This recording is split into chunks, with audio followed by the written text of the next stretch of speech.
e para completar o tempo que nós temos, no capítulo e versículo que nós lemos ali no nosso devocional, que é em Mateus 5, nós fomos até o versículo 12, mas se nós andarmos um pouco mais, sobre os versículos 13 ao 16, no mesmo sermão da montanha, Deus vai falar sobre vós sois o sal da terra e vós sois a luz do mundo. Glórias a Deus. E nesse texto, que é um texto muito conhecido da igreja, da amada igreja, Jesus vai fazendo alguns apontamentos sobre o que é o sal, para que serve o sal, e ele vai dizendo que o sal não pode perder o sabor, porque se ele perder o sabor, de nada mais serve. E aí ele vai fazendo analogia a não ser pisado pelos homens, porque naquela região do Mar Morto, até os dias de hoje, ali é feita a captação de muito sal, do sal virgem, o sal que é utilizado na toda aquela região ali. E na época de Jesus também era feito da mesma forma. E Jesus está dizendo que algum tipo de sal, quando se mistura com terra, e ele vai perdendo a sua propriedade, ele só serve para ser jogado na própria terra.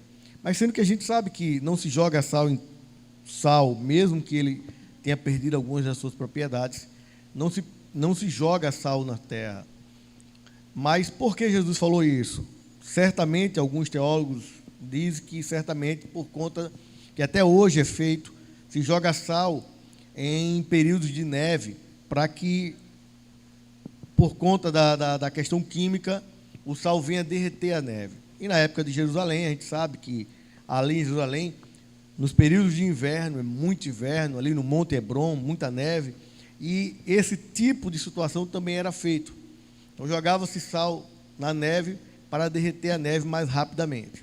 E Jesus vai dando essa explicação, dizendo sobre o sal, e vai dando as suas propriedades, dizendo que o sal serve para salgar, que o sal serve para inibir a decomposição, e ele vai dando e vai mostrando para aquele povo sobre o princípio. Jesus eu acho tremendo, porque Jesus ele fala de maneira simples, aquilo que o povo precisava escutar e aquilo que o povo sabia, era conhecimento popular. Então Jesus não usa metáforas diferentes, não, ele usa metáforas simples, para que adentre o coração mais rapidamente daquele povo. E ele falou sobre essa linguagem de sal, falando sobre perder a sua propriedade, perder o seu gosto, perder a sua função e nada mais ser jogado. Mas também fala sobre a luz do mundo. E eu acho interessante quando Jesus fala sobre a luz do mundo, porque quando você vai ler João 10 em diante, o próprio Jesus, ele dá algumas definições sobre ele mesmo. Eu acho muito interessante isso.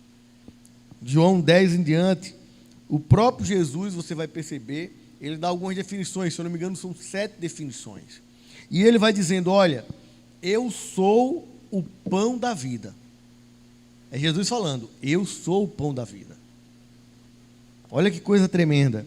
Mais na frente ele fala, eu sou a porta. Eu mencionei aqui mais cedo que Jesus era a porta, a única porta que entra no reino de Deus.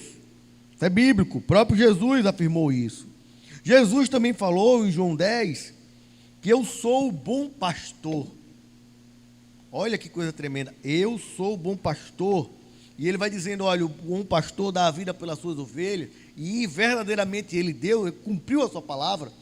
Como um bom pastor, ele deu a vida pelas suas ovelhas, somos nós, eu e você.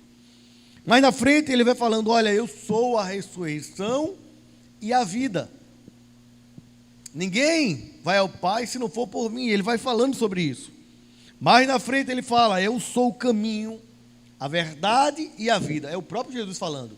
Definições dele sobre ele mesmo. Mais na frente ele diz, eu sou a videira verdadeira. Glória a Deus. E aqueles que... eu acho interessante que cada definição dessa, Jesus traz uma aplicação. Na questão da videira, ele diz, aquele que foi enxertado na videira verdadeira. Tremendo os ensinamentos que falam sobre isso. Mas mais na frente ele diz, eu sou a luz do mundo. E é aqui que eu queria falar.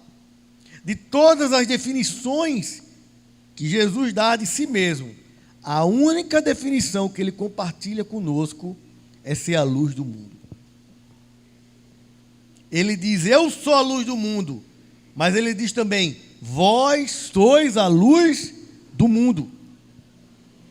Como pode o próprio Jesus ser a luz e nós sermos a luz também? Se nós sabemos, através da palavra de Deus, que em nós mesmos nós não temos luz nenhuma. A analogia que eu faço esta manhã, para você que está nos ouvindo, está nos assistindo aqui no canal da D Rio Largo, é a seguinte: é a mesma analogia do sol e a lua. A lua, ela não tem brilho, mas à noite ela reflete o seu brilho. Mas por quê? Porque ela recebe o brilho do sol. Assim somos nós. Nós não somos a luz por si próprio. Nós refletimos a luz que vem do quê? Do sol da justiça, que é o próprio Jesus. Então o próprio Jesus diz, eu sou a luz do mundo. Ele é o sol da justiça. E a luz dele, quando bate em nós, ela reflete para o mundo. E aí sim nós podemos dizer que nós também somos a luz do mundo. Você sozinho não é ninguém. Mas você, quando recebe a luz do sol da justiça, preste atenção, minha amada, que está ouvindo esta manhã, meu amado, quando você recebe a luz que vem do próprio Jesus, glórias a Deus, você começa a refletir no mundo de escuridão, você passa a ser a diferença. Você passa a ser a luz que é colocada no alqueire, na parte mais alta, e todos que estão na escuridão estão vendo, e vão seguir através da sua e da minha vida. Glórias a Deus. Este é o sermão da montanha, é o sermão do monte, glória a Deus. Jesus ele vai dar várias aplicações. Nós só paramos aqui no versículo 16, mas Deus vai falando grandes coisas através dessa ministração. Glória a Deus. Então, você, meu amado ouvinte, que está conectado no programa Louvor e Palavra, fique certo que se a luz de Cristo refletir em você, glória a Deus, você vai refletir no mundo a verdadeira luz que leva ao reino dos céus. Glórias a Deus. Então, que esta manhã, aleluia, se você está sentindo essa chama, está querendo ser a luz, está sentindo que você não mais ilumina ninguém, mas precisa mais uma vez, aleluia, receber da luz que é Cristo. Glória a Deus. Coloca aqui no chat, eu aceito a Jesus, eu quero ser a luz. Glórias a Deus. Muitas vezes a gente não entende como é que nós cristãos, com os princípios acertados, baseados na palavra de Deus, a gente não consegue influenciar ninguém. Tem alguma coisa errada, você precisa receber a luz do sol da justiça, aleluia, porque se você não estiver recebendo essa luz, você não vai iluminar ninguém, nem a si mesmo, glória a Deus, e vai ficar como aquela outra parábola, uma dracma perdida dentro da casa do Pai, glórias a Deus. Então, nesta manhã, tudo que foi ministrado, tudo que foi aqui louvado, para a honra e glória do Senhor Jesus, teve um só objetivo: fazer você entender que você é a luz desse mundo. Glória a Deus. Você conectado com Jesus, glórias a Deus, você muda a vida de muitos. Glória a Deus. Basta colocar aqui no chat, eu aceito a Jesus. Glórias a Deus. Amém. Glórias a Deus.